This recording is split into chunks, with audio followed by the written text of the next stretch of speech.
Yay, it all works. How about that? Perfect. Oh man. I don't know whose idea this was for 7 o'clock on a Thursday. This is like rock star hour. I'm like ready for bed.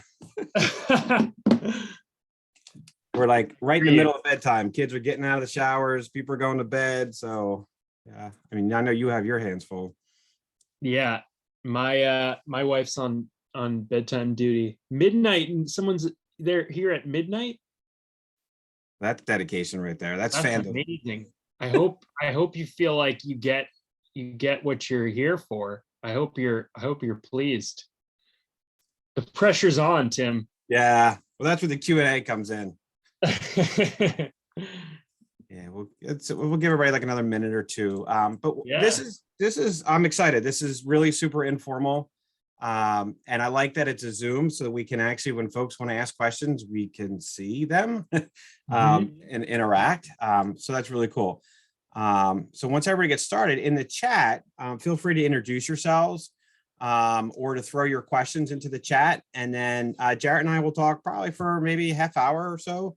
And then we'll throw it open to Q&A. And hopefully it's not too late for anybody. And we'll get everybody off of here probably by 7:45 at the latest, so we can go to bed, especially if we're in the United Kingdom. Yeah. All right. Dinner break. There you go. Etty That's is a amazing. library. That's awesome. Make sure we're not on too loud, or you've got headphones. You know, I've come to learn my favorite libraries are the loud ones. Yeah. And my favorite classrooms are the loud ones too. I get in trouble all the time. You know what's amazing? I always whenever I present to teachers, and I'm gearing up to teach to actually talk to librarians in a couple weeks in Florida. I always talk about how when you walk into a space in a school, whether it's a library or a classroom, you can tell in like half a second what the energy is. If the kids feel safe there, if they feel excited there, if it's an open, welcoming, vulnerable space, like you can tell immediately. It's amazing when you walk into a space, especially in a school, how you can sense that. Yeah.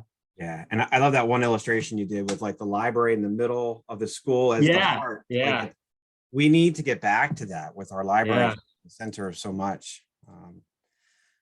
All right, so why don't I'll do the kind of formal introduction and then we'll get to our questions and so forth. So excited to see everybody kind of throwing everything in the chat, which is great. It's kind of Jarrett and I just kind of shooting from the hip here. So, all right. So thanks everyone for joining us for the Teaching with Comics chat with Jarrett Lerner. So like I said, put your questions in the chat throughout our conversation. And then when we get to the end, we can, we're all adults here. We can, take turns and ask questions. So we know, and today was a doozy of a day, teaching's hard, and it's just getting harder. We're competing with a lot of different things. And how do we compete with electronics? How do we compete with phones? How do we compete with YouTube and all those things? And we know the value of becoming analytical readers and writers and how these skills transfer to all courses on all levels. But how do we do it?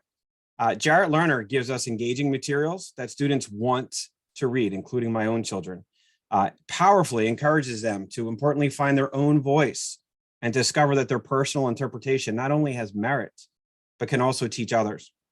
Jarrett helps to take away the fears of the blank page in either prose or art and makes literacy, both visual and traditional, accessible to everyone. Jarrett shares so much with us on his website, easy to find, jarrettlerner.com, which I highly encourage everyone to visit. And I'm very proud to call Jarrett a friend and a colleague. I've used his own materials with my own kids, with my high school students, which is fantastic because, it's sorry, I'm admitting people to the room here. When we do testing and we need brain breaks and when we get started on the research paper, your work that we'll share really helps to get my kids started, even at 16, 17-year-old surly teenagers who get to laugh and have a little bit of fun, and we can't forget that. So, we spark imagination. We help with social emotional learning to alleviate some of that oppressing educational stress we all feel as adults and students. My youngest child, Tegan, was lucky enough to have Jarrett Zoom in with her classroom last year, and they were virtual last year. And I was home with my kids last year, and I heard the laughter and the joy and the excitement when Jarrett was in with them. And it just absolutely just warmed my heart. And afterwards in the conversations, I can't tell you how many kids were saying, I want to be a writer. I want to be an artist. Oh, I can do this now. And for that, we're very much thank you. And then I'll share some pictures. We decided to dress up as some of the characters from the Hunger Heroes, especially as this is in a school setting. So we'll talk about that. So I wanted to share just a couple of images. And again, I'm doing this kind of here on my own. So hopefully this works here. So here we are. There we go. So there's Jarrett's website. There's Jarrett's handle. Give him a follow. Lots of free resources. I can't tell you how much Jarrett gives away for free. But just here, finish this comic. So this is what I'm talking about with this idea. Jarrett not only teaches us how to make art from simple forms and makes it accessible, but again, he takes away that blank page. And so filling in dialogue balloons, but we can also see the looks on the characters' faces. And so we're teaching visual literacy. I just stole this from Jarrett. I just saw that you did this yesterday for a friend of yours. Up. Yeah, it's fantastic on how to teach with comics. So, and that's sorry, I was just going to say my friend. I was so excited because she said, I want to talk to my second graders more about comics. And I was like, awesome. What can I do to help? Because like the earlier we teach the language of comics, like a lot of kids intuit it, but the earlier we give them those words and tools to really grasp it and share about it, like the better. I was like, what can I do to help you? It was so cool. That's fantastic. Second grade, yeah. And I say it all the time, like I teach high school kids, and it didn't dawn on me that a lot of the kids had never read a comic before and they didn't know how to read a comic. And I'm like, oh, well, here's the lesson. And they're like, how do I read this? And so that's a perfect place to start. That's awesome. It's really awesome. So back when life was somewhat normal, my kids and I have had the chance to meet Jarrett a few times. And I've seen Jarrett present in person and virtually, and every time I learn a lot and I get excited for literacy. My son, who was termed a reluctant reader early on, loves to read everything, and he learned to love reading through comics. And so he loves to share reviews. And so I have one of the things that he made. I mean, my kids wanted to make like they love the book. And so we did that. The Engine Nerd series, I mean, and Giger. I mean, my son, the first thing he showed me was, Dad, there's people farting. There's farting robots and farting aliens. And so these are Jarrett's prose books. And then we also have now his first graphic novel chapter book that I'm excited for him to talk about. But then in addition to that, he also has the dreaded Word workbook, but I can't tell you a more exciting educational quote unquote workbook that really just encourages kids to find their literacy. So here's us when we got a chance to read the advanced reader's copy of Hunger Heroes, and my kids wanted to do this. And so we had some arts and crafts time down in the basement. It was fantastic time as we waited for the poor mailman to drop off the book when it finally got here. And we're just so excited to read it. So Jarrett, welcome. Sorry about all that. Welcome. No, thank you for all that. I am still seeing those pictures of the Hunger Heroes with you guys with the big cutouts was like the greatest thing ever. So thank you. And I consider myself lucky to call you a friend and colleague, and also consider myself lucky to have seen you present and learn from you. And virtually, we've done a handful of things virtually this pandemic, and it's been great. And also your website is like, I think a model for anyone who wants to make a website full of amazing resources. I mean, I feel like mine offers maybe like 1/100th of what yours does. I appreciate that. Yeah, my website's teachingwithcomics.com, and I get to put everybody else's awesome work onto my website to share with teachers, so we can all learn from one another. So that's fantastic. So I get to ask a few questions before the crowd does.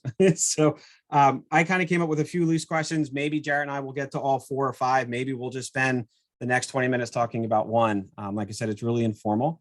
And some of you guys are popping in now. Don't forget, we'll get to Q&A in probably about 20 minutes. If you have any questions, feel free to throw them in the chat. And then we'll also, if you want to, hopefully put your camera on and let us talk individually. So we kind of touched on it a little bit, but when you give these talks and everything, like the role of comics and visual literacy in education, of course, that's our focus for tonight. So why are comics such a vital resource for learning? And I think we should also include art as part of that visual literacy and comics and the things that we do. So as an author yourself, where do you see that role with comics in education? Well, I think art education and visual literacy and visual education and visual work, using visual literacy and visual expression in education has just been like a totally missed opportunity for like decades, maybe even longer. When you think about it, the visual language is the most fundamental, the most universal. It's the first thing. So it's the first thing any of us learn, and the thing that we know most intuitively and implicitly. So when you were talking about putting expressions on those robots on Finish This Comics, so I have a 4-year-old and a 1-year-old. My 1-year-old can recognize a angry expression. She knows when my wife and I are saying, don't do, that's not okay to do. She's 13 months old, but she knows, she can see it and read it. She can read that. Whereas my 4-year-old is just developing the language to say, you're disappointed in me for doing something. The visual is the most fundamental, primitive, primary, and it's a universal language. And I think the fact that education has not taken advantage of that is just a shame. I think it could help if it was more valued and respected and employed. I think it could make education so much more enjoyable, make so many kids feel so much more equipped in their education, because so many kids are visually literate and might struggle with the verbal literacy and all of what comes with that. I just think it's such a missed opportunity, and comics are such a profoundly great way to get at all of that stuff. It's everything in one package. And to not take advantage of that just seems absurd and silly to me. It's like one of the greatest tools I feel like we have to teach kids and to make sure kids are getting a lot out of education and enjoying it. Yeah, and I think we underestimate. I mean, we were just doing a lesson in my classroom, and my classroom's full of picture books and comic books and graphic novels about fairy tales and folk tales. And the kids came in, high school kids, and they're just like it's just even the cover of a comic is enough to pull the kids in. And it is funny. It's funny because we just finally broke down and got my kids smartphones, and I have whole conversations with my son with no words. It's all images. Right. I mean, yeah, and that's universal. I sometimes play this game where I try to communicate in emoji with people and just try to create longer and longer sentences or name this movie in emoji, and it's really a wonderful form of communication that I don't think we value in our culture as much. Like we don't value it as much explicitly, but it is, I think, like king implicitly. Like advertisers know, social media companies know, the people who are creating the emojis know that visual literacy is sort of king, and especially more and more every day in our culture. So I think using visual literacy is not only a great tool, but also if we don't, we're doing our kids a disadvantage, because the visual format is where they're getting so much information, whether they're getting so much pressure put on them, and to not teach them equip them with those skills and give them those tools is also just doing a disservice to them as citizens when we send them out into the world. Yeah. If we travel overseas and we're not reading the signs in Japanese, let's say, but we can recognize the symbols of where the bathroom is, where the train is, and those right. sorts of I always use that when I'm teaching kids to draw and trying to get kids to draw. I say, if you find yourself in a foreign country and you don't speak the language and you run out of underwear, you're in trouble if you can't speak the language. But if you can draw a store and a pair of underwear, or if you're hungry, if you can draw an apple or a banana and point to your mouth, the visual literacy is what we're going to rely on, and what is the most effective form of communication. Yeah. And my son actually, and I've read this a few times, but he pointed out that just as an example on the cover of the Engineered Strike Back. Yeah. And that's what my son can do is, so one of the things I struggle with as a high school teacher, and I teach advanced placement courses, I've taught college courses, is that visual literacy when we take apart political cartoons or textual evidence when we're taking a look at a primary document. And so that's real education. It's literally the same skill. And so my son has mastered that through comics. And the kids who do the best in my advanced placement courses literally are almost always the comic book readers, the kids who know how to find that evidence and know how to interpret that. And it's amazing to see it happen. It really is. So I don't know that I've ever asked you this question in all the times that we've talked. Like, how did you get into comics? Like, how did you get involved with comics and writing? Like, how did this all start for you? Like, where did this all come from? So I've got something here. I'm going to grab it real quick. So I've showed this before. I don't know if you've seen it. I think I showed this during my last book launch, which I think you attended, which thank you for that. So I got into comics. Well, I think it really began with my brother and my father and my sister to some extent too. But just my family were big readers, but there was no hierarchy really supplied to me. There was no so my parents are both academics, and they write research articles and they work on edited handbooks, but they never fed me a hierarchy of that's more important than the Sunday comics. They were just, everything was equal. Reading was reading, and I really look back on that gratefully, because my dad would read the most dense, jargon-filled academic research article, and then he would toss it aside and grab an Archie, like an old Archie that he grew up with, and read that, or an old he'd grab one of my brother's Fantastic Four comics and read that, and it was the same. So I grew up in that. So I was never unfortunately some kids are now, given a graphic novel but maybe treated as if that was candy, whereas a book was broccoli or something, or told even worse that I couldn't read that because it wasn't real reading. So I grew up there, and my father and my brother especially were very into comics. My brother was drawing all of them, copying the X-Men drawings and stuff.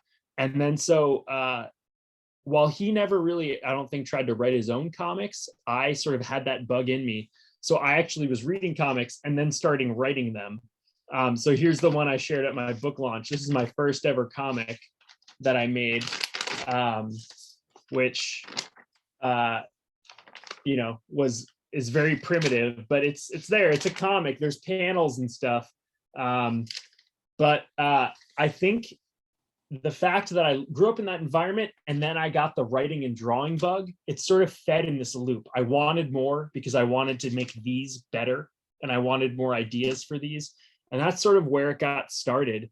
And it sort of just never stopped. And for me, for my brain, all of my books, whether they have words and pictures or just words and pictures, are constantly a back and forth between words and pictures. So here's a book I'm working on right now. So there's a map, and then here's some drawings, and then it goes to text. So comics, this play back and forth between words and pictures, which comics does best, is just sort of how my brain operates. So I was always drawn to it because of that. And I think a lot of children's and kids' brains are drawn to that. But then we either starve the visual part of it or we like knock it out of them, unfortunately. Yeah, and I don't know why we do that. I really don't. But and you talk about this too in the Hunger Heroes, which this has been out for what, about almost a month now. Well, Like I know the date changed. It got pushed, so officially it's been out for like a week and a half.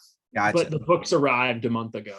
Gotcha. Yeah. So the Hunger Heroes, you do that, and I love that you call it a graphic novel chapter book. And so it is that perfect.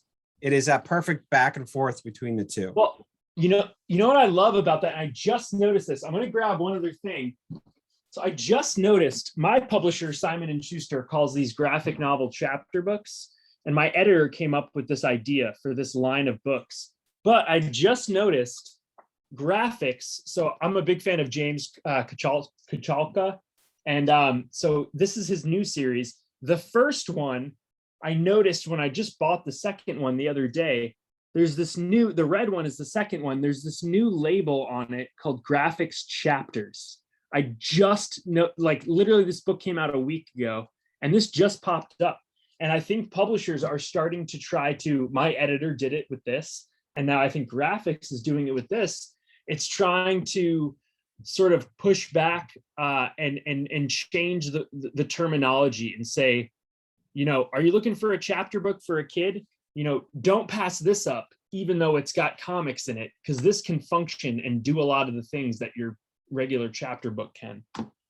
You're a trendsetter. Yeah. It wasn't my idea.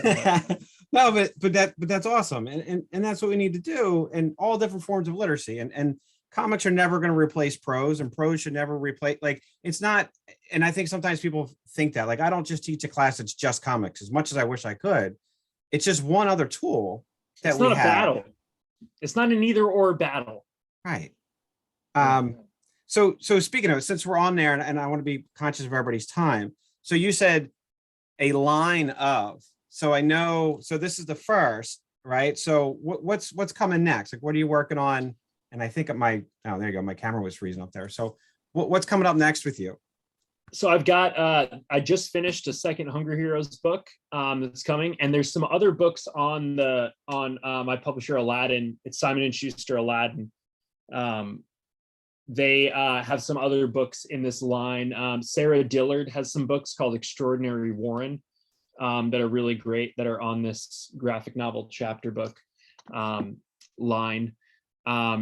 Yeah, and then I've got a lot of other things. Right now, I'm juggling revisions on an early reader, sort of like a Piggy and Elephant style length book, and upper middle grade novel in verse that is heavily illustrated with comics included and stuff. But after that, the projects on the horizon are all what I and my editor, who I have to say is so open and cool with exploring these worlds. They're all sort of hybrid. They don't really fit neatly. You see prose, you see spot illustrations, you see comics. And my editor, I'm so grateful for her. She sort of lets the way my brain tells story in words and pictures and comics and prose sort of vomit out onto the page, because she knows that sometimes comics tell a story better than prose. Sometimes prose tells a story better. And she really encourages me to sort of explore that. And I think that publishers are just sort of, seeing that there needs to be more blurriness between the lines of a graphic novel and a novel. And I think that making books like that will also help break down sort of some of the resistance that some people still have to one or another type of form. Just another way to tell a story. And if it's the more powerful way to tell the story, then why not use it? Right. And listen, my son, I talk about this all the time, but he's, he has fine motor skills and so issues, and he's been in physical therapy. He's doing better, but it's books like, these workbooks, and I hate to call them workbooks, although I love to call them workbooks because it changes what a workbook is. Yeah. But it gave him, and my high school age daughter was doing them too.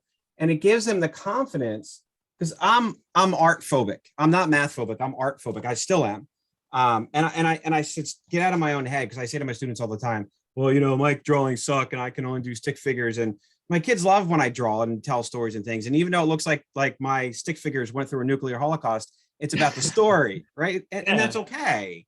And I wish that these books were around when I was a kid, because it was kind of like, here's art and that's different, and here's writing, and this perfect melding. Like I'm kind of fanboying a little bit. Like as a father, like I can't tell you how much your work has meant to my own 3 children, and I truly mean that. I'm very thankful for that. So, as we talk to Jarrett and we get to the questions, so the Engine Nerds is a series of books that's prose with farting robots and aliens, and we love these. And then we have Give This Book a Title and Give This Book a Cover, which are fantastic workbooks that I have multiple copies in my high school classroom that we use for brain breaks, that we use when we get started on writing, to kind of get the kids over the fears of things. And JarrettLerner.com, which is your website, has all kinds of free, brilliant activities, great t-shirts that we can buy, like to show our story. It's just fantastic work. And I have to say, just before we get to the questions, I saw Mika was in here, and I love Mika's work. Is she? Right? Yeah, I saw her in the chat. Hey, Mika. Here. Thanks for coming. Yeah, she's still here. Well, so we'll call her out, but she's here. Great books that we love in my family too. And then I just kind of freaked out because I saw Jerry Kraft kind of popped in for a little bit on the Facebook page. No way. Yeah, talk about another, class act, a new kid, as I stand up in my pajama pants, but other great books. So we've got graphic novels that are winning the Newbery Award. That's where we're getting to. Like, what a great time for all of us. I was thrilled for when Jerry won that, and that was my private, between like my book friends, when we were making predictions, I was like, new kid's gonna get it, it deserves it. But I really thought that was gonna be the death blow to all the graphic novel haters and deniers out there, and unfortunately it wasn't quite. I mean, it did a great deal of good, and that the book itself, beyond whatever awards it wins, and it deserved every single one it won and more, continues to do so much good, as well as the sequel. And I just saw a pic of him working on the 3rd one, which is very exciting. But I mean, at least in a lot of circles, this sort of work and the stuff that we're talking about is appreciated and understood and valued. I think it's gotten so much better. Yeah. I mean, I started this educational comics journey in like 2006, 2007, when I went back to school to get my master's as a reading specialist. And it was the uphill battle was huge. And even though there's still a little bit of a battle, it's a lot better now and a lot more accepting because of the work of you and Jerry and Mika and all the people who are literally allowing our kids to see themselves in this literature. And so we're getting there. We're getting there. So let's open up the questions. It's about 7:30. If folks want to and I'm trying to go back and forth between Facebook and here, and Facebook, of course, is like a couple of minutes behind, but if people want to throw a question in the chat, or if you want to turn on your camera and or a microphone and ask Jarrett a question, we'd love to hear from you.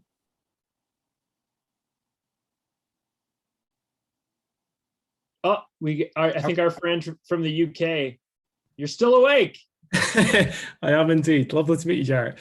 I was just quite interested about what you and Tim were talking about at the start, the idea of teaching kids from a very young age about the form of comics, because a lot of people will grow up not having that education.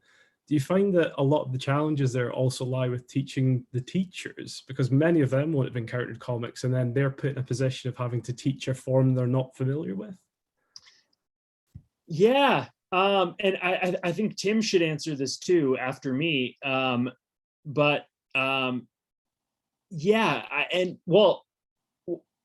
What I would say is I think what I did when I heard my friend was doing that, and I wanted to help her, is I wanted to make it as simple and easy and as basic as possible. And I think just giving kids words, when you just name something, you sort of have more power over it.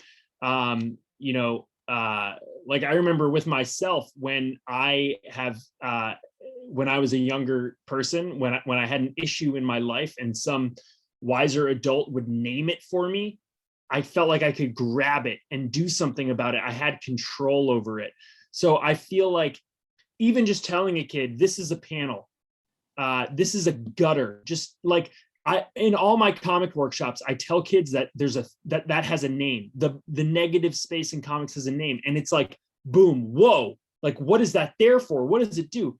So I tried to just start as basic as possible. And I think with the resources I provide, I try to make it as easy on teachers as possible to bring comics into the classroom.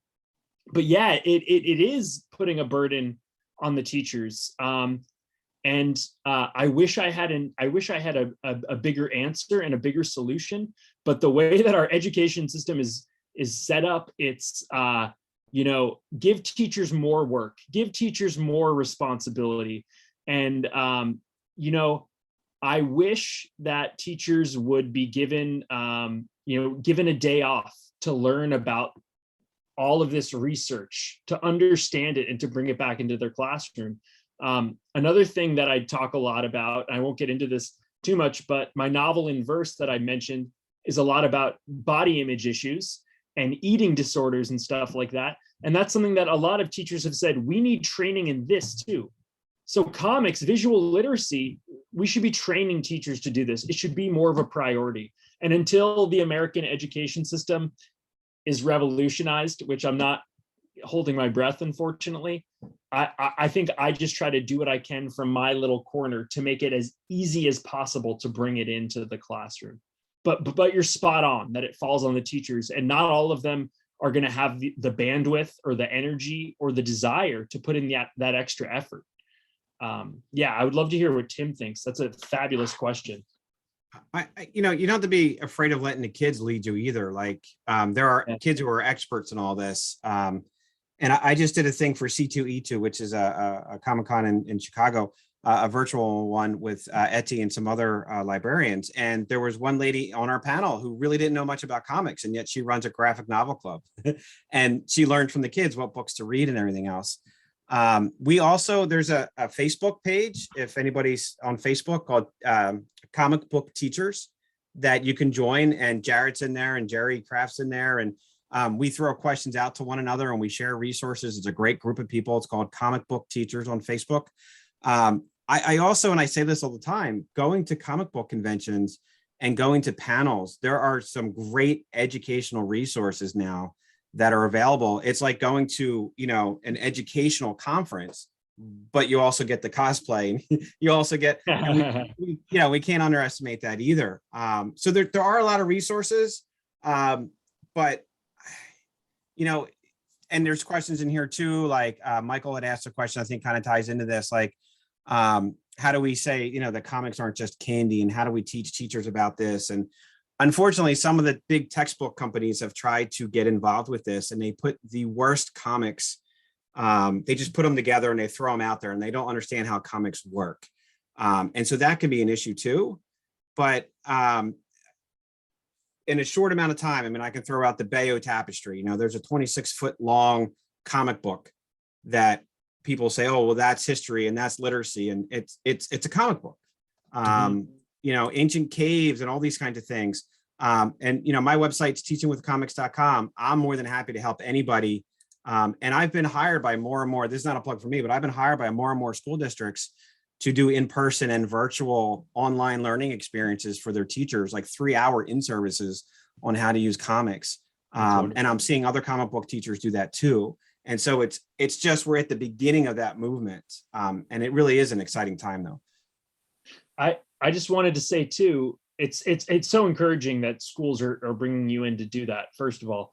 But what Michael asked is how do we encourage people, to not look at as candy?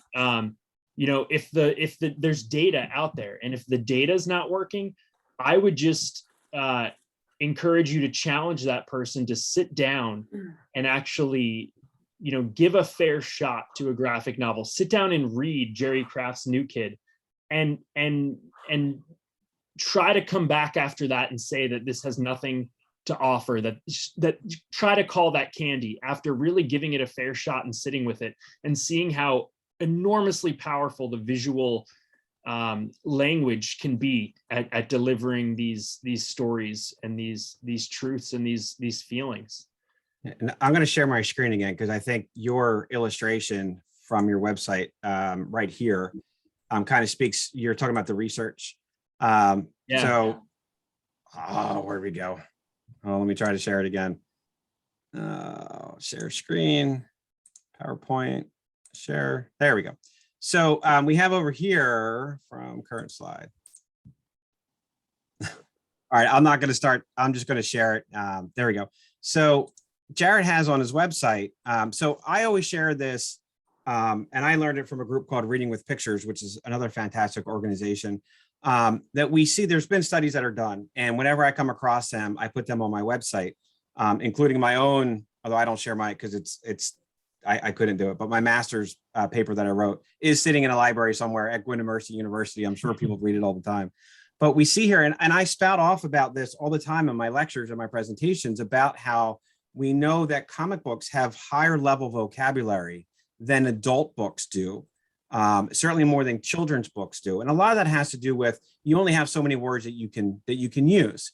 And I can tell you from the eye rolls that I get from my wife sometimes at the dinner table, that the words that come out of my kids' mouths that they learn from the built-in scaffolding, that is visual literacy when we read comic books. So Jarrett took this study and he made a visualization of it.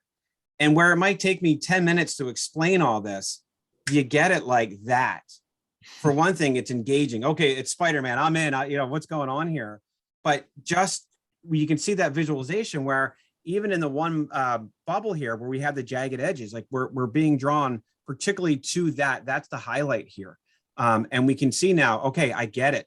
And as I'm a reading specialist, and I can tell you when we take a look at Lexile, so not only is there high level vocabulary, again, it has that built-in scaffolding, and it's just brilliant. So we could do 3 hours on all of this, but that's hopefully enough to kind of, maybe wet the whistle a little bit and give you some weapons in your arsenal. And I also say in the United States, we have what's called Common Core, which are expectations for teachers across the country. And in the language arts Common Core, I forget the number, but 5.3 AA.2 or whatever, it literally says graphic novels. And so I always say, if your administrator is giving you a problem, you can say, well, you know what? Common Core says graphic novels. So if we're not teaching with comics, we're not following Common Core. So if that helps. Yeah. Do we have? Yeah, sure. No, thank you. Thank you. Anybody else?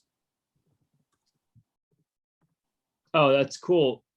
Lisa just said that her third grade team is gonna do a Comic-Con. I've seen a few schools who have set that up and used the kids, and maybe this is what you're doing, Lisa, use the kids comics as, like they share their comics like behind tables and everything. That's amazing. Yeah, that's what we're gonna try. We'll see. That's very cool. We've got a graphic novel artist. I'm in Mexico, and we've got a graphic artist coming into our classrooms the week after Thanksgiving to teach them how to develop their character and stuff. But after that, I don't know. I've helped a couple schools put on Comic-Cons. Yeah. And it's amazing how local comic book stores, local bookstores are more than happy to donate. So I really start there and reach out.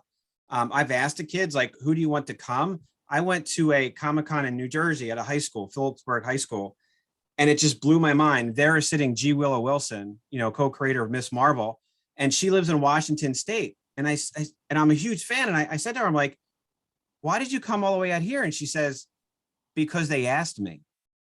And y'all want to come to Mexico? Guadalajara is great weather in February. You never know. I can't pay you anything.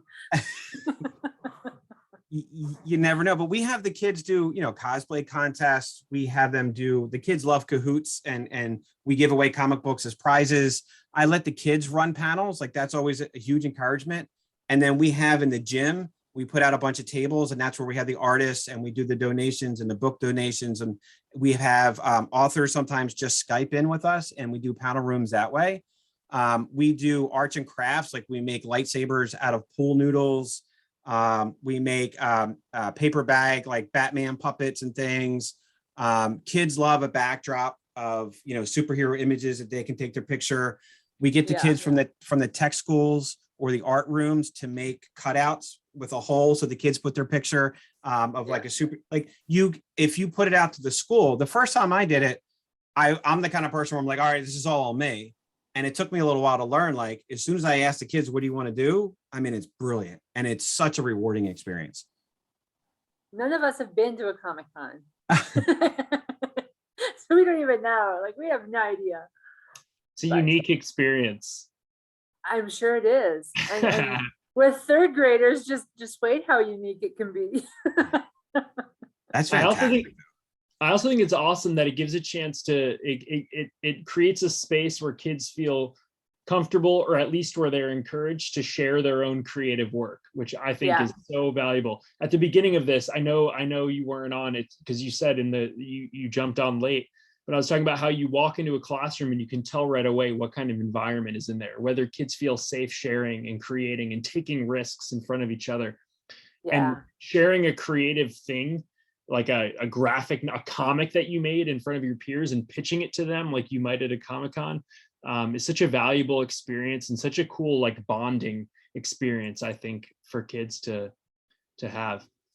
And Mika just said, Mika Song just said in the chat, try asking, you never know.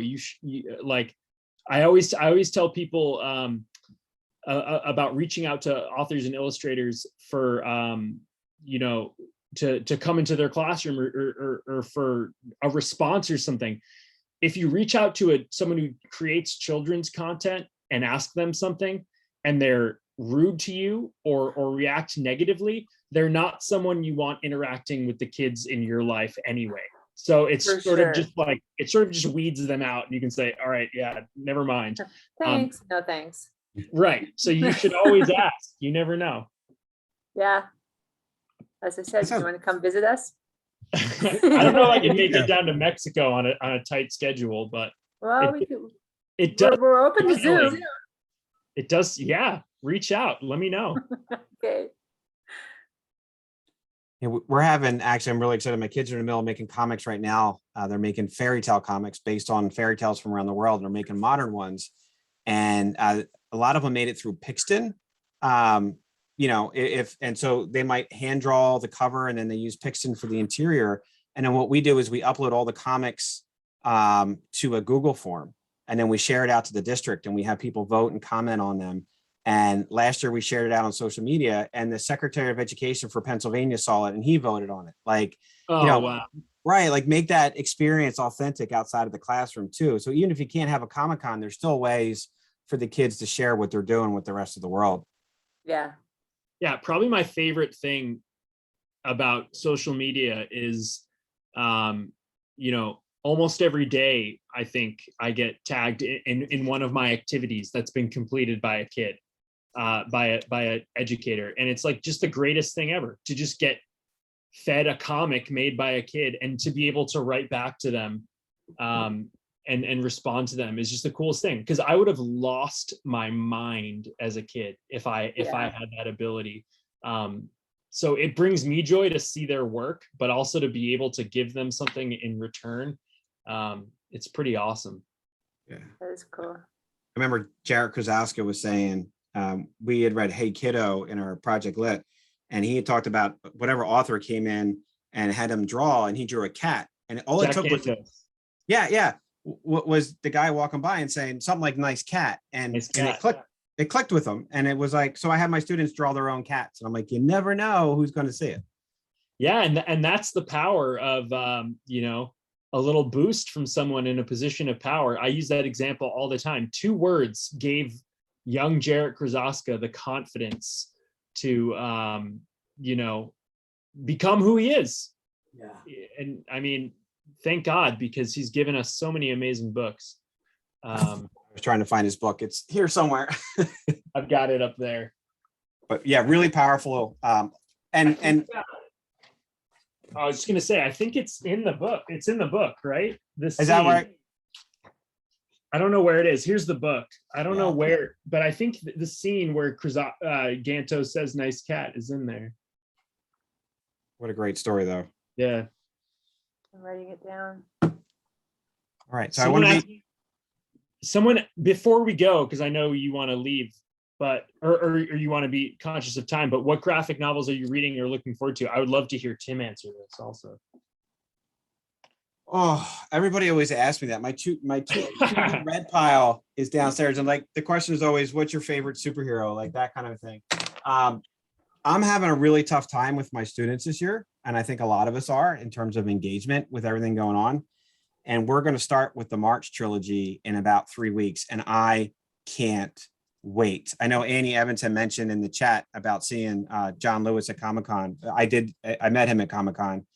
And it changes the room, like you were saying. Like we go from traditional, like, textbook stuff and all those sorts of things. And we get to March and we read all 3 of the March books, and the entire, and now Run just came out. So there's a 4th one.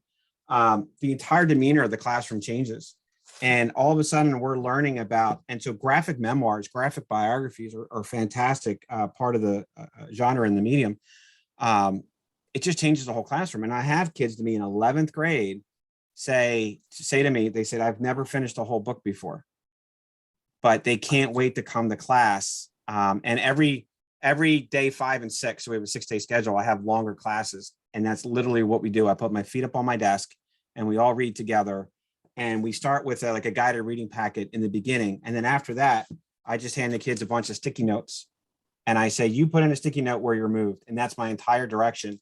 And by the end of the class, we can't close the books because they're so filled with exclamation points and questions and oh my gods. And I want to ask John Lewis this. And it's just, so as a teacher that I can't wait for that. In about 3 weeks, I can't wait to get started. Cool. So in 60 seconds, I feel like that was about 60 seconds you just told us about that. And I feel like, I don't know how anyone could ever listen to that and not be convinced to use graphic literature in their classroom. Yeah. Hey, Jarrett, one of my teammates is in the waiting room. I know we're ending, but. Oh, that's I can, here you go. I'll let her in. There you go. good job. Sorry about that. Just in time to say goodbye. I know. Naomi should be in there. Hi, Naomi. Sorry. And I will say, so I'm trying to do this not every Thursday, but Jarrett was nice enough to be my guinea pig to kind of start this. And so on December 2nd, Hi, Naomi. Alexis Fajardo and I will be coming together to talk about his Kid Beowulf series. And if you're a history teacher and you want to engage kids, it's a fantastic series. And then on Thursday, December 9th, Aaron Steinke is going to come in and we're going to talk about Mr. Wolf's class. So really excited. And it's not going to be every single Thursday, but look for announcements on Thursdays around this time at 7 o'clock. Most Thursdays as people volunteer or I reach out to them. And we'll just keep this message going and we'll keep resources going. And hopefully we can start to build a community with everybody. So yeah, again, so Jarrett, now that I have a whole giant stack of books here. So Jarrett's book, where'd it go? Hunger Heroes. Here you go. So that's kind of what brought us all together. His newest book, that's going to be a series. And again, my son and I, we love the Engine Nerds, the Prose series. And I'll leave it with his 2 workbooks. Just fantastic for all things imagination, literacy, getting over the fear of a blank page, whether it be art or prose. And I can't recommend enough going to jarrettlerner.com. Jarrett shares, you actually have a whole story on your website too, but that image I showed you guys with the Spider-Man with the vocabulary words, that's on there, all kinds of great resources for teachers. And Jarrett, I can't thank you enough for coming out and giving us some of your evening here. Oh, thank you. I'm psyched to talk to you and talk about these topics whenever. So thank you everyone for coming and contributing. This is a blast. I can't wait to tune in on future Thursdays. Hey, Naomi, we're gonna ask him to come to our Zooms. Ask me. Yes, that'd be awesome. I just sent you a message on Instagram, Jarrett. Yeah. Oh, I think I just recognized your name when you popped in Yeah. here. Yeah. Awesome. That's awesome. We're There just you starting. go. I'm sure Lisa told you, but we're just starting a unit coming up soon, and we want to end with a big Comic-Con. Yeah. We just talked. It was super cool. yeah. Amazing. Yeah. Awesome. So All right. we're starting Are taking any over of the the world. rest of you elementary? Or any of the rest of you elementary teachers? Annie, Candido, Cynthia, Michael, Trevor, Kai? Trevor is an amazing art educator who's got an amazing book as well called The Art of Comprehension, which you should check out. Hold on, I'm writing it down. We should come up with like a resource list. I think would be good. Nikki's another Yeah. one of our teachers. The Art And- of Comprehension? And you should join Tim's Facebook page because a lot of this stuff I feel like is on there. Yeah, so Okay. that's comic book teachers. I'll put it in the chat. So if you search on Facebook for comic book teachers, it's a private group. I mean, I'll let you in, but there's like 2,000 people in there. All educators, different. Just ask away whatever questions you have. Awesome. All right, so I'm gonna let Jarrett and everybody go. And I really appreciate everybody coming out. Spread the word. JarrettLerner.com. Lots of resources there. And I hope everybody has a blessed night. Thank you. Thanks Thank again, you, Tim. Jarrett. Thank you, everyone. Thank you. Bye-bye. Good night.